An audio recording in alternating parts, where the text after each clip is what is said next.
I'll tell you what, ladies, I'm really looking forward to the UK final season. Are you? Yeah, It's been absolutely glued to the final season of the UK, known to fans as the news. It's got everything. High stakes, suspense. Apparently not even the cast knows how it's going to end.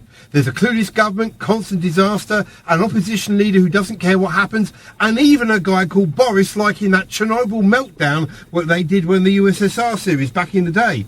The UK's been going on for 3 centuries now, and they've somehow managed to tie up all the old storyline. I mean, Ireland's back, big time. Ireland was huge in the early seasons, but for ages we've just been allowed to forget about it. Okay, so the Irish didn't forget, but a lot of people have still found this twist a bit surprising. But the real fans amongst us, like, well, we knew it'd come back in the end. You know, like in Fatal Attraction at the end? You see, the clever thing is the entire British educational system is geared to making people forget what happened in earlier seasons. I know, I'm a history teacher, I do it myself.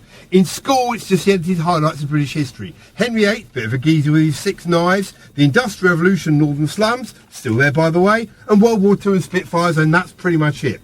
I used to think this was a cynical attempt to foster a useful, placid ignorance to get kids to forget about the bad stuff like slavery, but actually, I now think it was deliberately done to avoid spoilers.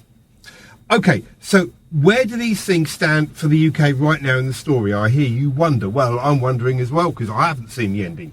Basically, 3 years ago, there was a massive plot twist that really divided audiences, and the writers can't work how to resolve it.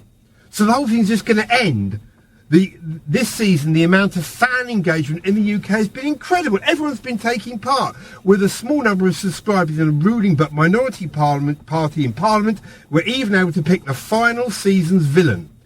What happened was the writers polled a bunch of crazy home counties wingnuts whose average age was dead for 3 years, and as the main baddie, they picked the guy who was a comic relief a few seasons ago.